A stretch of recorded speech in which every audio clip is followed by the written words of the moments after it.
there's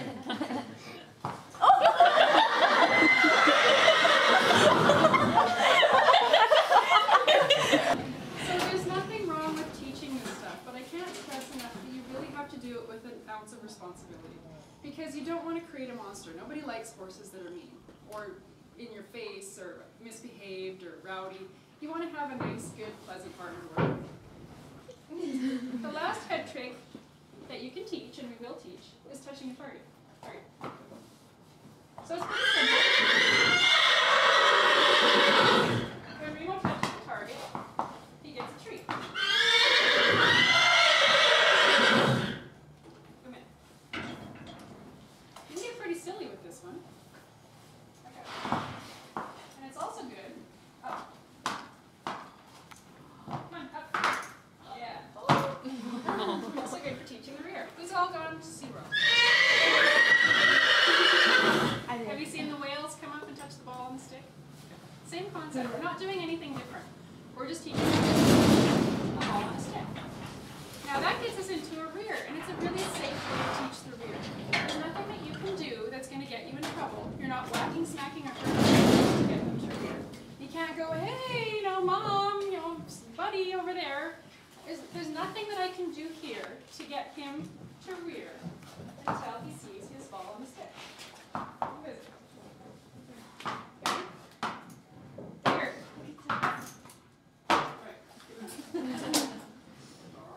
Now, who wants to volunteer? Where? You know what you get yourself into? No? Come on, get on your back.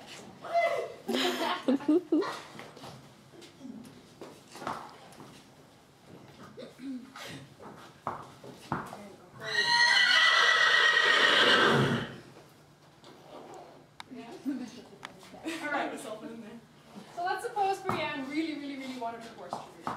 And her dad said, yeah, that's cool, you can do it. Okay, so let's suppose Brianne spent time teaching her horse how to touch a target on a stick. Her horse was rearing, everybody's happy, everybody's safe, and she decides she'd like to try and teach this on his back in a very safe, happy manner. Okay? So what you're going to do is you're just going to go up and down. You jump? Are you a jumper? Well, I used to. So hold on to his name. Just relax. Be okay. Just be a sack of potatoes. Okay? Now his head has to come up in order for him to rear, so just keep your face to the sides of his mouth. So what she would do is she'd get somebody to give her a hand.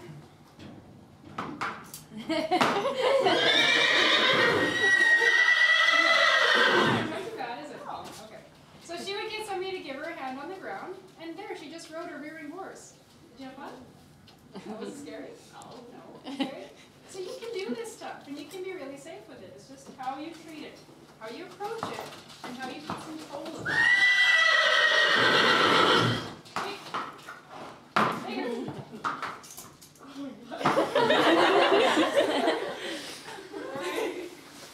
So are there any questions? You can slide. Are there any questions regarding the head tricks? No? Okay. What we're going to do now is I'm going to grab Griffin and I'm going to show you the basics on how we teach them this. I don't want to see any of this. Okay? We're not teaching our horses to bite our faces or associate our faces with food. What we want to do is just teach them that if you touch a target area, you go up here and then you get your reward. So that's what we want to encourage. Remember how I said there's body language involved? So in this case, if you lean forward and you just wait, you can draw him up, but you wait for him to come in, lean forward, give a cue so that he knows he's hit the right spot, and then reward him, is what I'm doing. Okay, so I'm leaning forward, this is part of the cue. Give me a kiss. Give me a kiss. Okay? Now, just like when you're teaching a little kid to give you a hug for the first time, you have to teach your horse what the body language means. So in leaning forward and giving a squeak, then out away from your face and giving the reward, that's how you get a kiss. A kiss. Okay? Make sense? Alright. The other one is giving a hug. And giving a hug is really sweet too. All we're doing for that is we're going to just bang your horse around. So you have to be a big old pretzel. Just looking at this here, so. For the hug, our cue is right here. It's my pressure on his neck to get his head to wrap around. And he's had a bit of training on him already, so I'm digging into his neck like this. And he knows when he comes around, he's going to get a treat here. Okay? To start this, it'll start slowly, because everything starts slowly. So you just have him come around, tease him all the way around, and then give him the treat when you're back here. Now I'll see if I can twist him around and you can see what I'm doing with him. So from this side, what it looks like, is I'm going like this. So you can see I'm standing up at his shoulder here, and he's squishing me. And then I give him the treat when he's squished really well. Make sense? Not too hard, hey? For the yes and no, as I discussed, you can use pinpricks and things like that. And you know what, in all honesty, if I was showing in front of crowds of thousands, you're darn right I'd be pinpricking my horse, because I want him to perform. And I want him to do it when I say. Whereas this stuff, it's sort of when, it's just more fun. It's relationship. You're not performing in front of an audience. So to get him to do the yes and no, on the no, for example, like I said, I would just tickle his ear. Now, if you're tickling his ear, what you're going to get into trouble with? If I pester his ear, make him think that every time something comes to his ear, it's going to be annoying, what's going to happen? Oh, the halter? Huh? When you put the halter on? Or? Well, what happens if I go and touch his ears? Is it going to be easy? No. No. Okay. So this is something you have to watch out for, should you decide to teach this. And this is just fun stuff, right? You have to make sure that you can touch your horse's ears, in and out, because you don't want to create a monster. And again, this guy's young, and I'm not going to let him push me around. I'm going to give him bops and elbows, because I don't like that. And if you see horses in the pasture, they don't let each other mug each other's space either. Going back to the ear thing. Okay. Teach him no, you just want to teach him that when he sees this, he's going to get a tickle in his ear.